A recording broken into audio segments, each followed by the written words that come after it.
जय हिंद एवरीवन। स्वागत करते हैं आपके अपने YouTube channel world online study पे।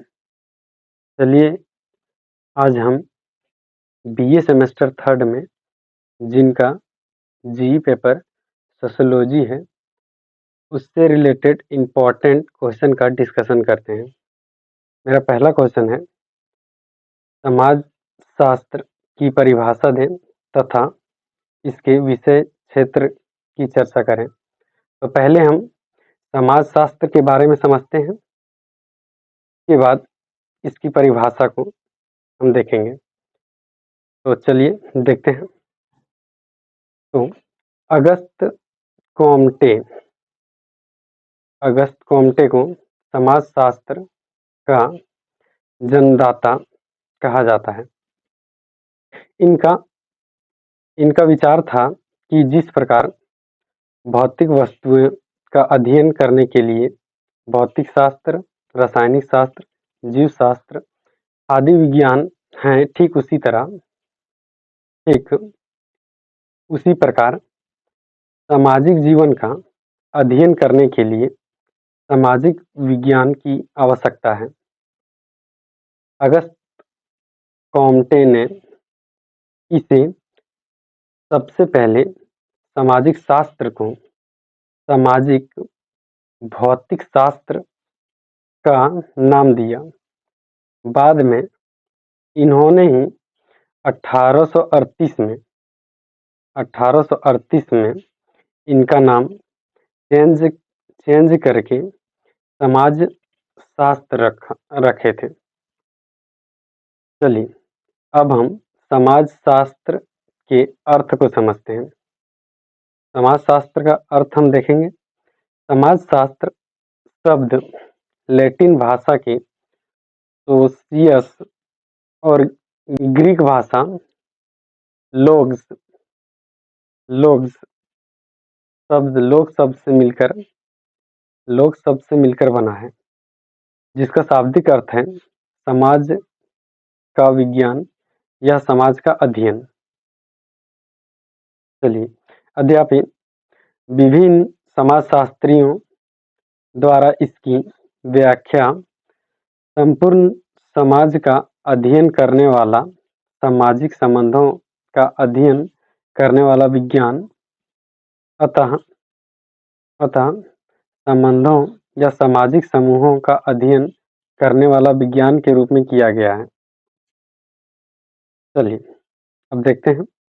विभिन्न समाजशास्त्रियों ने अलग अलग समाजशास्त्र का परिभाषा दिए हुए हैं। तो हम पहले देखेंगे ओडम के अनुसार समाजशास्त्र का परिभाषा क्या है। तो समाजशास्त्र वह विज्ञान है जो समाज का अध्ययन कराता है। चलिए नेक्स्ट देखेंगे। बोर्गेस के अनुसार हम देखते हैं समाजशास्त्र का परिभाषा क्या है। बोर्गेस के अनुसार समाजशास्त्र सामूहिक व्यवहार का विज्ञान है। नेक्स्ट हम देखेंगे टॉनिज के अनुसार हो जाएगा, इनका हो जाएगा समान समाजशास्त्र संपूर्ण रूप में मानव के साथ साथ रहने का सिद्धांत है। चलिए नेक्स्ट देखेंगे हम एलएफ वर्ड के अनुसार, इनके अनुसार समाजशास्त्र का परिभाषा है समाजशास्त्र समाज का विज्ञान है। चलिए अब हम समाजशास्त्र की विशेषताओं को देखेंगे। तो पहला मेरा पॉइंट हो जाएगा इसमें, समाजशास्त्र समाज के अध्ययन से संबंधित है। पहला पॉइंट हुआ मेरा। दूसरा पॉइंट होगा मेरा,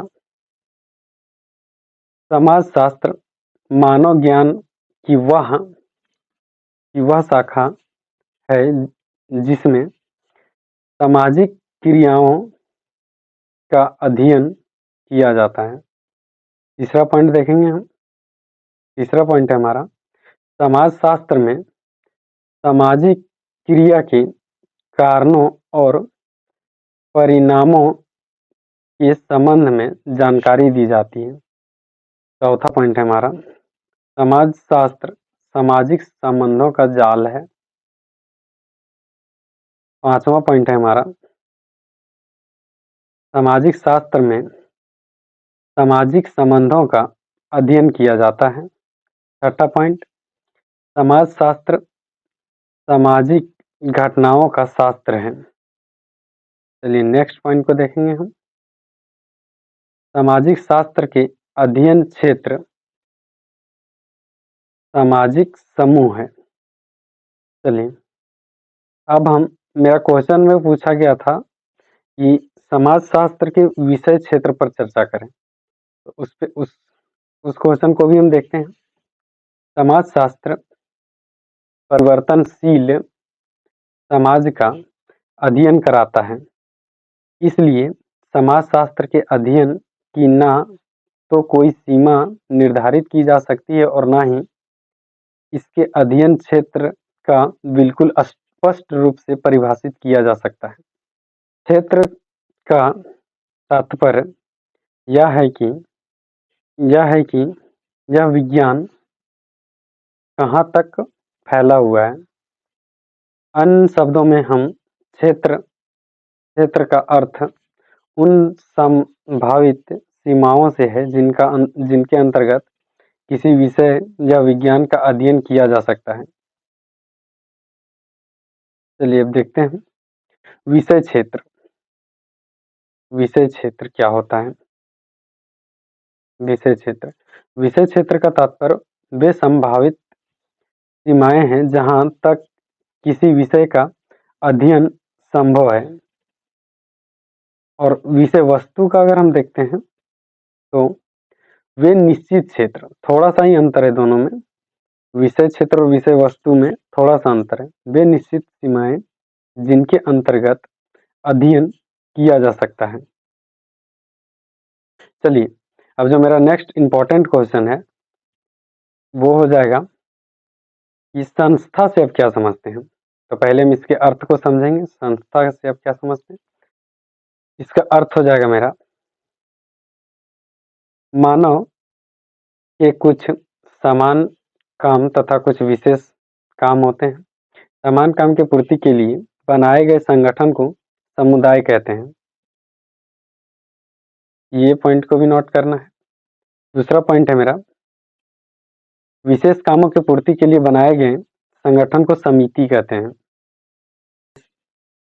इन विशेष उद्देश्यों या कामों को कार्य रूप में करने के लिए जो संसाधन, तौर तरीके, विधि प्रणाली आदि उपयोग में लाए जाते हैं उन्हें हम संस्था कहते हैं। चलिए आगे देखते हैं। अब हम देखेंगे संस्था का परिभाषा क्या है। चलिए परिभाषा को देखते हैं। समिति का कार्य विधिवत रूप से चलाने के लिए अर्थात समिति के उद्देश्य की पूर्ति के लिए जो साधन या तौर तरीके, विधि प्रणाली आदि उपयोग में लाई जाती है उसे संस्था कहते हैं। दूसरे शब्द में अगर हम देखें तो आवश्यकताओं की पूर्ति के लिए जो प्रतिमानित व्यवहार प्रणाली या कार्यविधि होती है उसे संस्था कहते हैं। चलिए अब मेरा नेक्स्ट क्वेश्चन है, समिति से आप क्या समझते हैं, इसकी विशेषताओं का वर्णन कीजिए। मेरा नेक्स्ट क्वेश्चन हो, इसका आंसर होगा समिति कुछ आवश्यकताओं की पूर्ति के लिए व्यक्तियों द्वारा निर्मित की जाती है। इसमें व्यक्ति निश्चित उद्देश्य लेकर सम्मिलित होता है। यह व्यक्तियों की आवश्यकताओं की पूर्ति का साधन है। समिति व्यक्तियों का वह समूह है जो आवश्यकता पूर्ति के लिए संगठित होती है। एग्जाम्पल की बात करें, छात्र समिति, व्यापार समिति, श्रम समिति इत्यादि। चलिए इसी आंसर का हम एक अगर शॉर्ट में हम आंसर लिखना चाहें, इसी क्वेश्चन का अगर हम शॉर्ट में आंसर लिखना चाहें तो हो जाएगा मेरा कि समिति सामाजिक प्राणी का एक समूह है जो एक दूसरे से संबंधित तथा जो एक निश्चित उद्देश्य यह उद्देश्यों का पूर्ति के लिए एक संगठन का निर्माण किया जाता है।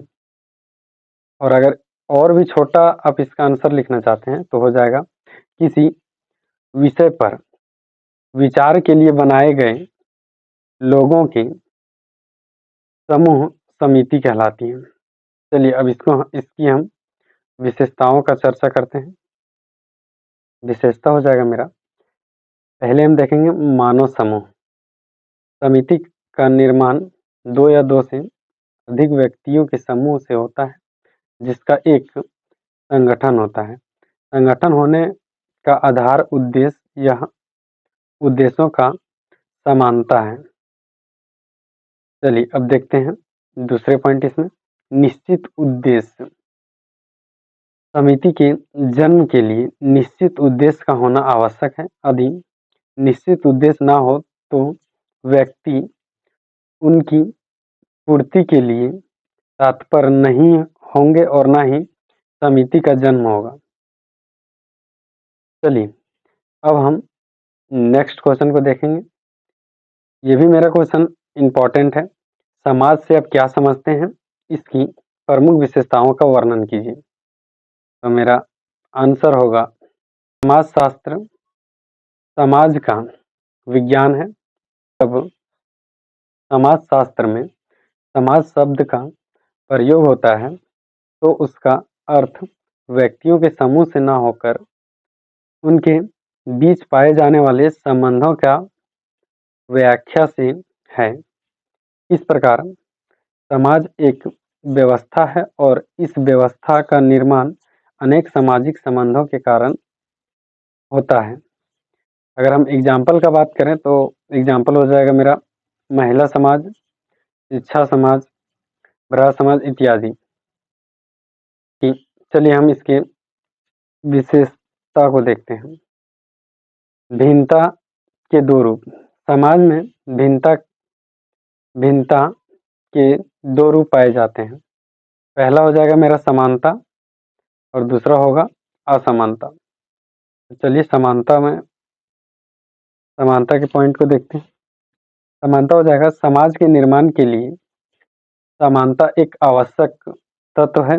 सामाजिक संबंधों का निर्माण उसी देशों में होता है जब संबंध स्थापित करने वाले व्यक्तियों में आपस में कुछ समानता हो।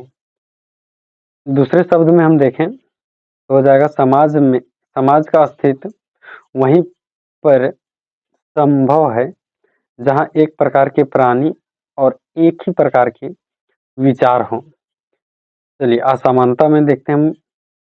असमानता हो जाएगा समाज के लिए जिस प्रकार समानता की आवश्यकता होती है उसी प्रकार भिन्नता भिन्नता का भी होता है।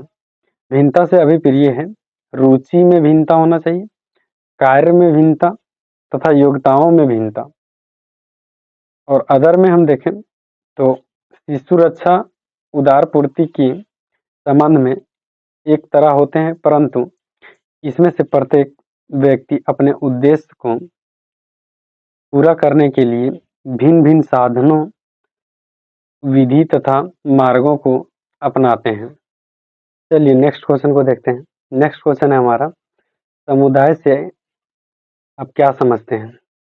समुदाय एक समान जीवन व्यतीत करने वाले सामाजिक प्राणियों को एक समूह का बोध होता है जिसमें सब प्रकार के असीमित विभिन्न एवं जटिल संबंध होते हैं जो उस समय जीवन के फलस्वरूप प्राप्त होते हैं। चलिए इसका एक और छोटा सा आंसर देखते हैं। किसी सीमित क्षेत्र के अंतर्गत सामाजिक जीवन के संपूर्ण संगठन को समुदाय कहा जाता है। चलिए अब हम समुदाय के विशेषता के ऊपर चर्चा करते हैं। तो पहला हो जाएगा व्यक्तियों का समूह। पहला मेरा विशेषता होगा व्यक्तियों का समूह। समुदाय व्यक्तियों का एक ऐसा समूह है जो अपनी सामाजिक, आर्थिक एवं सांस्कृतिक समरूपताओं के आधार पर एक निश्चित सीमा में निवास करते हैं। इस प्रकार स्पष्ट है कि समुदाय में हम मानवीय सदस्यों को सम्मिलित करते हैं, ना कि पशु पंछियों को। चलिए अब हम देखते हैं विशिष्ट नाम। प्रत्येक समुदाय के स्वतः विकास के बाद उसके एक नाम मिलता है। यह समरूपता का परिचायक होते हैं। इस प्रकार एक समुदाय अपने विशिष्ट नाम से पहचाने जाते हैं। चलिए दूसरे पॉइंट में हम देखेंगे निश्चित भौगोलिक क्षेत्र। ये इंपॉर्टेंट पॉइंट है। निश्चित भौगोलिक क्षेत्र। प्रत्येक समुदाय के लिए एक निश्चित भौगोलिक क्षेत्र का होना भी आवश्यक है। जब तक कोई समूह निश्चित भौगोलिक क्षेत्र में निवास नहीं करता है, तब तक उसे समुदाय नहीं कहा जा सकता है। देखते हैं किसी भी गांव, नगर यह राष्ट्र को इसलिए समुदाय कहा जाता है क्योंकि इसमें प्रत्येक का अपना निश्चित भौगोलिक क्षेत्र होता है। चलिए अब हम यहाँ पे कुछ क्वेश्चन का आंसर नहीं लिखे हैं, उसको आप खुद से आपको उस क्वेश्चन का आंसर लिखना है। चलिए ये सभी सारे इंपॉर्टेंट क्वेश्चन हैं। तो मेरा जो 6 नंबर क्वेश्चन है वो है सामाजिक परिवर्तन की परिभाषा दें एवं इसकी प्रमुख विशेषताओं की चर्चा करें। नेक्स्ट क्वेश्चन है हमारा सामाजिक समूह से आप क्या समझते हैं, इसकी विशेषताओं एवं प्रकार का वर्णन करें। 8 नंबर क्वेश्चन है मेरा सामाजिक स्त्रीकरण क्या है, इसके प्रमुख आधार का विवेचना करें। 3 नंबर मेरा क्वेश्चन है सामाजिक नियंत्रण क्या है, इसके प्रमुख साधनों की चर्चा करें। चलिए मिलते हैं एक नए वीडियो के साथ, तब तक के लिए जय हिंद।